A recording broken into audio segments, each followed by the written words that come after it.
Professor Faris Khaya Sahab, Janab Mohammad Firinjavi, Professor Zafrul Islam, Dr. Ubaidullah, Professor Qasmi Sahab, Dr. Abdul Majid Khan, distinguished members of the faculty, the delegates who have come from outside, and my dear students of Aligarh Muslim University. Assalamu alaikum. After a long time, I have seen and come across a truly international seminar. I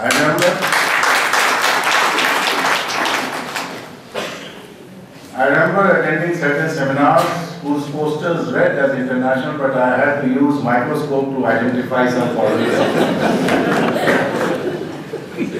This time what has happened is that I have to now identify Indians sitting amongst the foreigners, and we have got such a galaxy of stars and speakers here that it really makes my heart pump with a permissible pride that Aligarh Muslim University has become the focal point of such an important issue.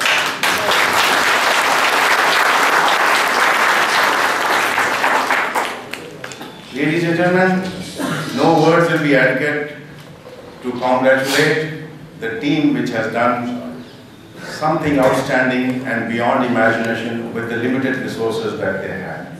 I have been following and tracking the seminar right from its inception, and I am so glad that the seminar has taken shape which was beyond my expectation. I wish this valedictory address could have been in a larger hall where my students who are standing near the door would have got a place to sit.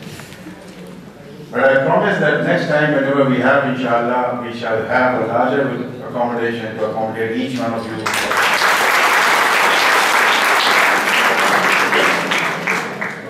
Ladies and gentlemen, thanks to Professor Faris that I could get to know Nursi and his beliefs, the ideals for which he stood for.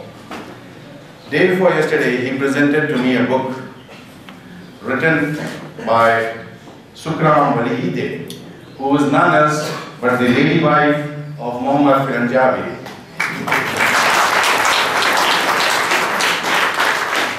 A convert to Islam. The book is immensely readable. It is just about 250 odd pages. And I took 2 nights to finish off the book. And what I would be speaking to you is basically 4 issues. First is obviously the seminar after the great personality Nursi. I would like to share my thoughts, what Nursi felt, and what I could glean out of the books that Faris Sahab presented to me. The second issue I would like to speak to you is on Islamophobia, which many of us in passing do hear, but do not bother to really dwell upon. The third issue, which is very, very close to my mind and heart, is the closing of the Muslim mind. I will explain to you what I mean to say the closing of the Muslim mind when I touch upon that subject. And the fourth issue that I would like to speak on is Islam and peace. Be rest assured, I am not going to take a 15 minutes class for you, but I would like to dwell on these 4 issues which have bugged my mind since many years. And since this is the perfect platform of a theology or Islamic studies department, I thought amidst this illustrious galaxy of our ulemas, I call them all ulemas because they are better versed than me as far as religion is concerned, I thought I'll share my views and would invite their views also in time to come. Let me start first with Nursi. Nursi, as you would have by now come to know, that he was born in 1877 and he died in 1960. It's not a very old phenomenon. The legend died just 50 or 55 years back. He was a contemporary of Allama Iqbal, of Maududi, of Hassan Banna and Sayyid Qutb.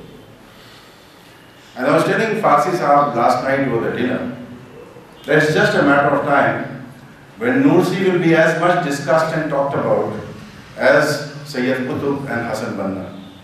It is just that Sayyid Qutb slightly predeceased him, and that is why perhaps Nursi came into limelight much later. But the kind of writings, the life of Nursi, is there something for us to think and ponder about. Whereas Allama Iqbal and Maududi, they all propagated political Islam, Nursi propagated Islam as a faith. There was no politics involved in his propagation of Islam. He felt that Muslim nations, without having a sovereign government which is truly Islamic, can still follow Islam as a faith. And there are many countries in this world which are very successfully following this model.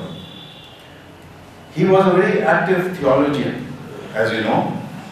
But what was his vision? His vision was to unite Muslims. He worked tirelessly to unite all the Muslims of the entire world. Risale-e-Nur was a step in that direction. Risale-e-Nur was not a substitute, Nauzubillah, to Quran.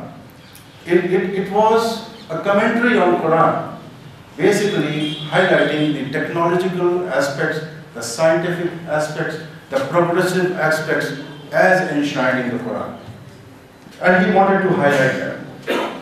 Nursi's life can be divided into two portions. One was before the First World War, and the second was post-First World War. You know, when the World War finished, if I recall, 1918, history students here, 1918 when the First World War finished, Nursi saw the decline of the Ottoman Empire. He saw how the Turkish Empire, which was such a huge bloc, powerful bloc, got disintegrated and was crushed. Till then, he always thought that political Islam is very important. You must have political power to propagate Islam. But when he saw the Ottoman Empire crumbling, he decided that no, now let me safeguard Islam per se first. Let me strengthen the faith of my co-religionists first, and then we'll think about political Islam. Let faith override political Islam. He was willing to sacrifice his life for what he believed in. And he thought that preservation of Islam is paramount to political power. As I said earlier, his focus was entirely on Muslim unity, ittihad. Sadly, this has not come about even till date. When the Organization of Islamic Countries came about, all of us thought that we have got a platform as powerful as the United Nations Organization. But all of you know what is the potency of Organization of Islamic Countries, OIC. You know how powerful it is, and you know where all it has failed. He, while being a devout Muslim, kept on looking towards modernity. He never abandoned modernity. Perhaps that explains, which I was just talking to Farid Sahab, why didn't Mursi have a beard? Mursi was as clean shaven as me and Farid Sahab. But yet, he was a Muslim at heart. His Muslimhood was here at the bottom of his heart. He drew rapprochement between the Christians of the West and Islam. Many a writing of his contains in that book, if you read that book, where he has tried to bring the Christian West closer to Islam. In other words, he said that Islam does not need an Islamic government only to succeed. A political order is not mandatory, and he thought that the Muslims are safer even if the political order is not Islamic. For example, you see India, aren't Muslims safe here? Or take a Muslim country like Indonesia, Malaysia? Muslims are safe there also. They are not Egypt. These are not Islamic republics. But yet, Muslims are safe. But look at Pakistan. Claims itself to be Islamic Republic of Pakistan. Every day, on an average, 20 people are killed in the name of Islam. Whether Taliban is doing or whoever is doing, but the fact remains that in an Islamic Republic, at least 20 Muslims are killed every day in the name of Islam. Does it happen in Malaysia? Does it happen in Indonesia? Does it happen in India? No. You have to think about it. And this is what Nursi didn't want. Nursi had 5 principles which he laid out for himself. The first was union of hearts. What is already brought up? Dil se dil ko milao. Develop compassion, which is always propagated by our Prophet sallallahu alaihi wasallam. Always he said, कि दिल से दिल को जोड़ो. Have compassion in your heart. Then the second is love of the nation. Hubbul Watani. Nursi propagated love of the nation. Third was education. Yesterday our Vice Chancellor spoke about this issue at length. Without education, you are nowhere. Just take it, you are nowhere. You will be decimated. And Nursi stood for education, gender equality, and education between both men and women. The fourth was human endeavor. The principle that he adhered to was that if somebody has performed a work, give him the remuneration, and he said that the state must ensure work guarantee for everybody. And finally, he said, give up ostentation, give up extravagance. You all attend weddings every night, I'm sure. Aligarh, there is a season of weddings. How many types of puddings are there in every shadi? It is nothing but show off. It is extravagance. Can you eat more than 2 puddings? 2 types? None of us. This show of wealth, blatant show of wealth, where half the population does not have 2 square meals a day, Nursi did not like it. Nursi never advocated that. But as human beings, we are fallible. We tend to commit these mistakes. We try to show off, put on huge jewelry, ride on a luxurious car, put on the best of the clothes, and throw sumptuous parties. Nursi never advocated that. He stressed on adhering to Islam's morality for progress and civilization. No other religion has got better moral principles laid down than Islam. I am not saying this because I am a Muslim, but I have read many religions, and I can confidently say that as far as morals and scruples are concerned, Islam advocates near perfection. It is advocating perfection on morality issues. It is different matter how moral we are in our day-to-day life. That is to be delinked between deed and what is being written in our religion. 5 truths that he said was unity, unity of God, and unity of his mankind. The second was, he stressed on science, learning, and civilization. He said the world cannot develop without following the science as well. If you leave aside science, you will go back to the primitive ages. Whatever we may say, all of us have got an Android mobile phone in our hand. Whatever we may say, we have got a beautiful electronic wristwatch, and yet we curse science for our ills of omission and commission. How you use science is entirely up to you. But the fact is that science is an inseparable part of your life, and you cannot wish away science. It is better that you have to tame science, learn to tame science, and use it to your benefit. Then he said Sharia. His concept of Sharia was that Sharia is a preordained word of God. When civilization had not existed, Sharia was invoked then. And it will never perish, and it is post-eternal also. It will survive eternity also. This is what Nursi believes, that Sharia will survive eternity. Everything is funny, but Sharia will survive eternity. And finally, he was a very strong adherent of mashwara, parliament, Rai mashwara, consultation, talk to each other. Do you know in the army there is a very famous saying which General MacArthur said, that wars start when communication break down. I repeat, wars start when communications break down. When two nations stop talking to each other, the next thing which happens is war. In our day-to-day life, all your problems can be resolved if you sit across the table and mutually discuss. Give and take, accommodate each other, and the problem is settled once for all. This is what Nursi propagated.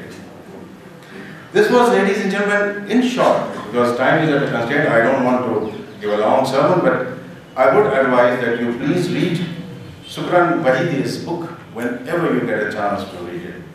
We will try to get more copies for our library so that you can draw and keep it with you. Now, the second issue I would like to dwell on is Islamophobia. I have been doing some research on this since last 3 years, not for the sake of a PhD or MPhil, but I have been trying to look into what is it and why is it. The term Islamophobia is not a new term. You may be hearing lately after 9/11, but this came about in 1922 by a person, Orientalist, called Etienne Dineth. Etienne Dineth coined this word Islamophobia. It was after the 9/11 incident in New York that it became known all over and started manifesting in some form or the other. Islamophobia goes back to the time of Crusades, when the church, they issued out such farman which was bordering on hate, against Muslims. That was the origin of Islamophobia. The event of 9/11 only intensified, generated, pumped the adrenaline into the other form, what is now perceived as Islamophobia. Gentlemen, you must know that in Europe, Muslims constitute only 5% of the population. They are nowhere close to even the Indian, where we have 15% or so. They are just 5%. But the phobia that has been generated, that Europe is going to convert to Islam, that Europe will shortly become an Islamic continent, is a hyped phobia. Looking at the country-wise breakup, France has only 4.5 million Muslims. That is the highest population, and they are all immigrants, mostly Algerians, Moroccans, who have migrated to France. Germany has got 3 million Muslims, mostly Turks. UK has got 1.6 million Muslims. Italy has only 500,000 Muslims, and Netherlands has only 500,000. All other countries are much below that. So where is the danger? Where is the fear? It is a created monster, a generated monster, so that Muslims are kept on tenterhooks, Muslims are kept on the sidelines, they are not allowed to flourish. Now I'll give you some blank, stark figures. Coming on to the employment rate. In England, 6% of the population is unemployed. They don't have a job. But out of that 6%, 20% are Muslims. So see, where overall figure is 6%, in that 20% share goes to the Muslims for being unemployed. In Germany, it is 21%. What I want to say is, Muslims are socio and economically backward, even in Europe. So when your cousin comes from England, sprinkling a perfume on your coat, don't think that she is very affluent and very rich. She is not. She is just as rich as you are sitting in India. So that is for sure. The plot of 9/11, as you all, if you have been following 9/11 and the course of events that followed it, was actually hatched at Hamburg in Germany. Fortunately, it was not in India or anywhere in Asia. It was in Hamburg.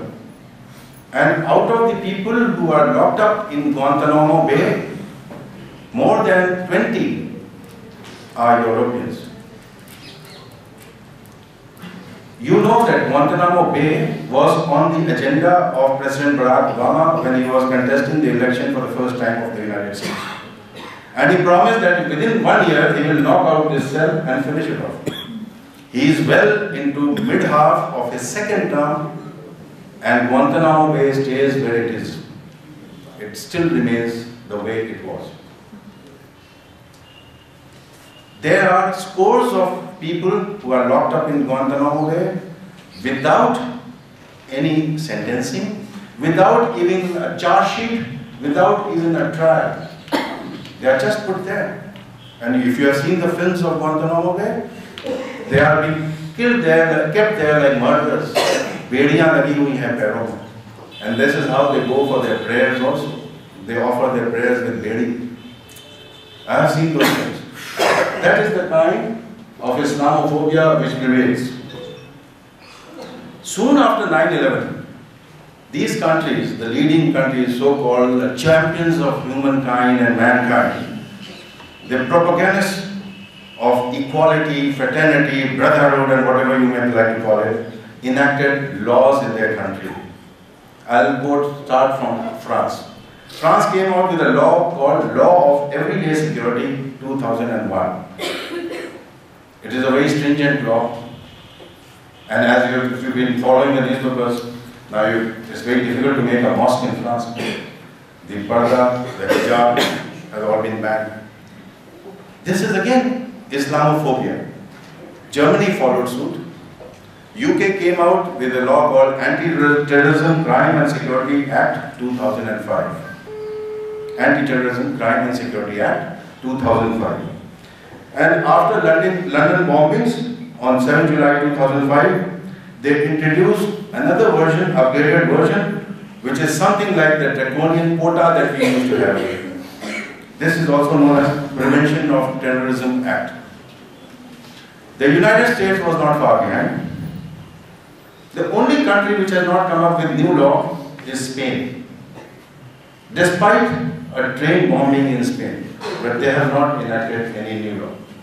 The United States has enacted a law called Patriot Law. Patriot, what a beautiful word. Patriot Act.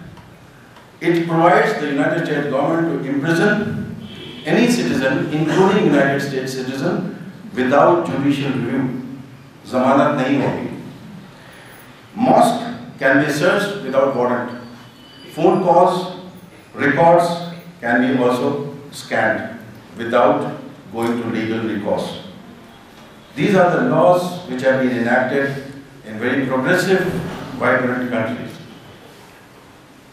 This obviously is expressed in the form of persecution, in the form of kicking you off, in the form of trying to humiliate you.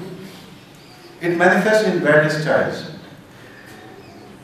You know, there is two definitions of being religious. When I offer namaz, Panch Waqta say for example, I am called a fundamentalist. But when the other guy goes for prayers, he is deeply religious, God-fearing. This is the distinguished act between what is perceived as a fundamentalist, and for the same thing, another person is known as deeply religious. What a beautiful paraphrasing. What a beautiful comparison. To me, I dislike the very word fundamentalism. What fundamentalism? If you stick to your religion, if you stick to your tenets, is it extremism? Is it fundamentalism? So why don't you just call me, okay, he's religious? That's good enough. That's simple. But it's the media which plays, it's the propaganda machinery which plays like that, and then we all in time to become victims. I have had several experiences of traveling abroad, especially in the West, and the kind of interesting stories that I have, I'll be wasting your time, but suffices to say that on your boarding pass, since I carry the name Ali, every time I traveled, a special security check used to be printed down below in the right corner. Because The card wrote my name, Ali. Khan, Sheikh, Shah, these names, be rest assured if you are carrying these names on your passport, you will be stripped through, you will be told to remove your coat, remove your trousers, remove your pants and remove everything, and then you will be checked.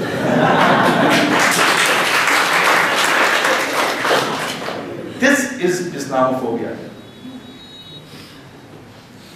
We must learn. My wife, twice she traveled, she didn't sitting here, she didn't have Ali's surname on her passport, and she went across and I was stuck up this side. It happened. It happened in Los Angeles. So what I'm saying is, it's only in our name that we are put through such checks.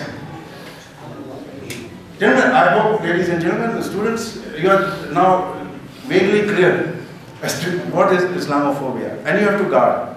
Now, you are the adherents of that particular faith. You have to correct it. You have to set an example. You have to set that example, which I shall be touching upon later. But before I come to that, let me talk to you a few things about what I perceive as the closure of Muslim mind. I hope I am not taking too much of time. No sir, please go. Please.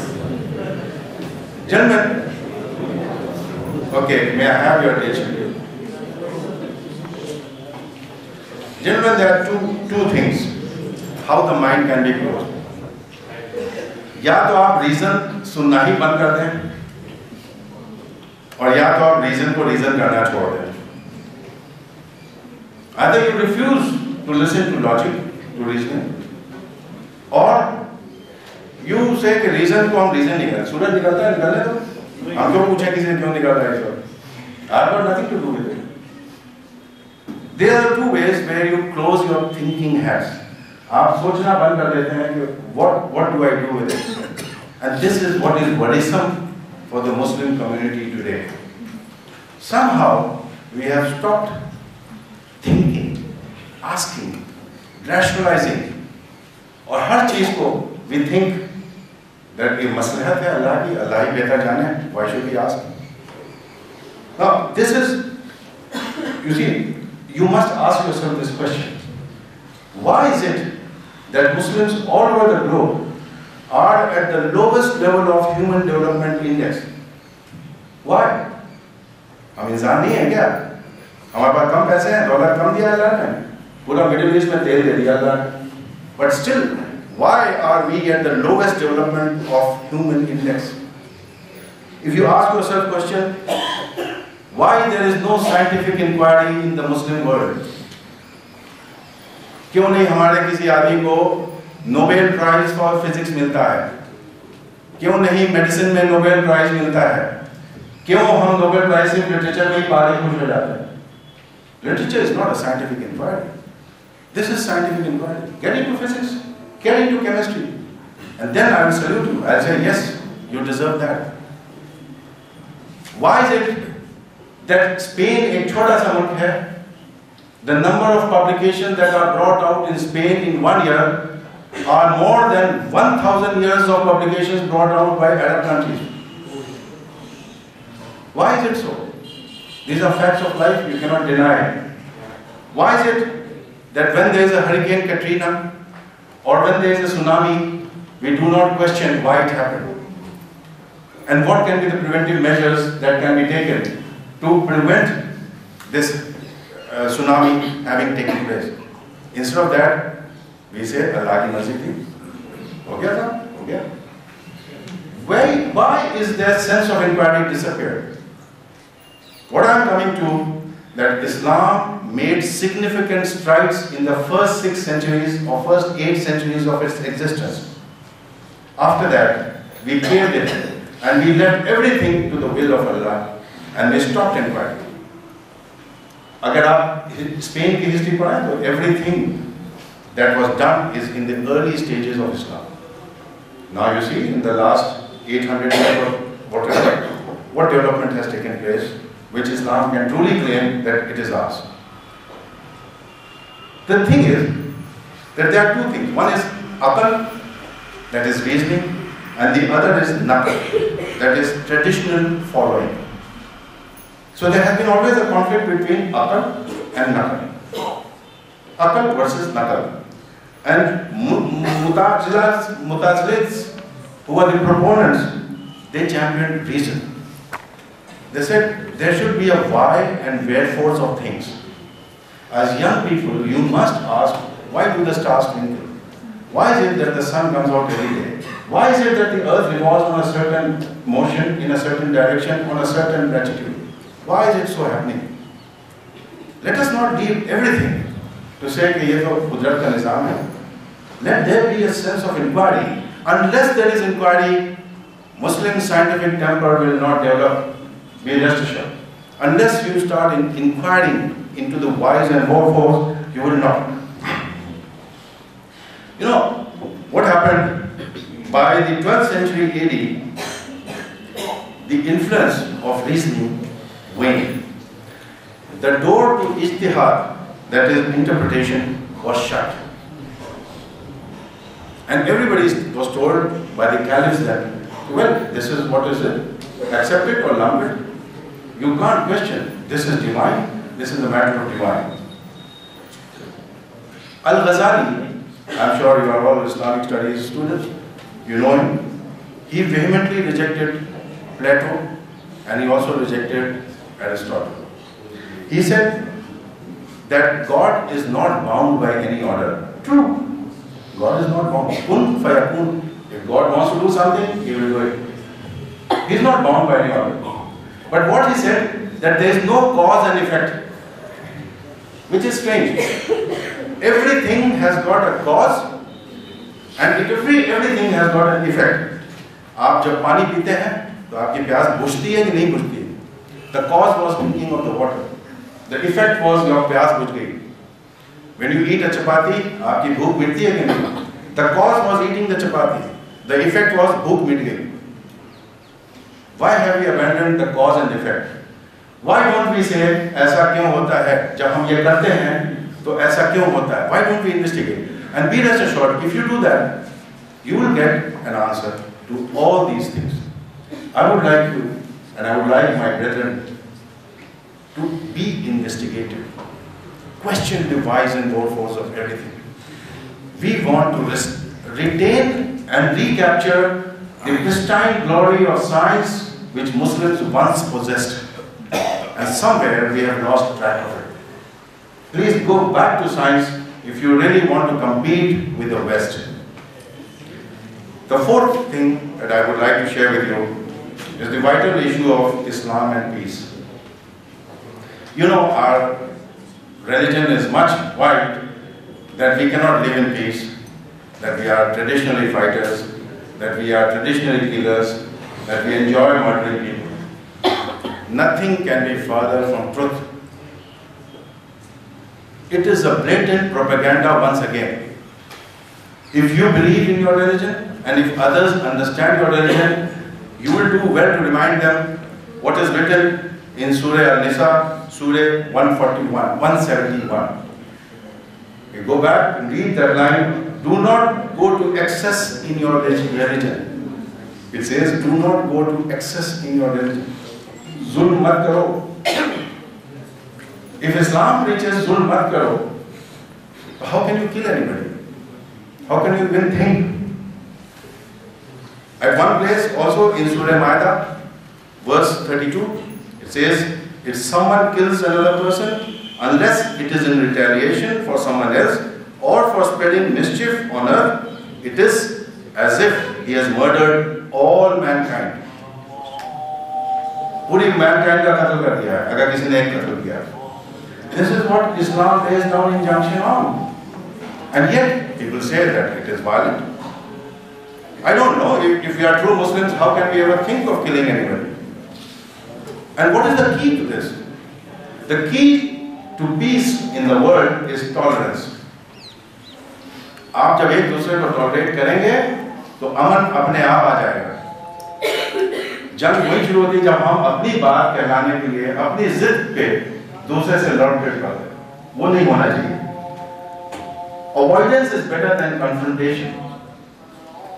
कोई बदतमीजी कर रहा है, मुंह मोड़ के चले जाइए. You don't have to fight with him. Why do you have to confront with him?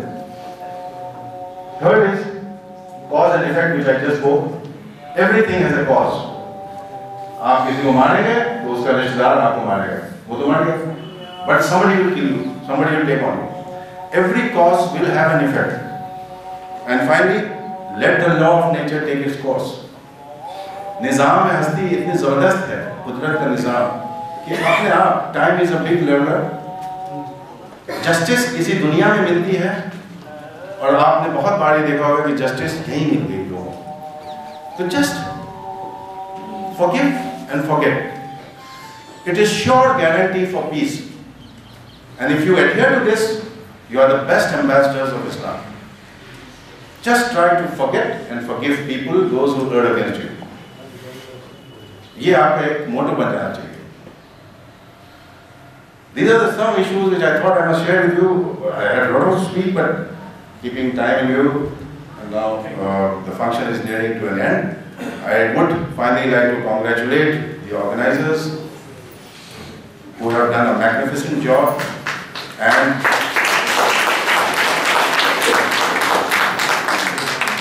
and to you all also for being such a lovely audience to have sat through and heard them. I am sure you will carry home the message which was dealt upon during the course of the seminar, and all of you stand benefited out of it.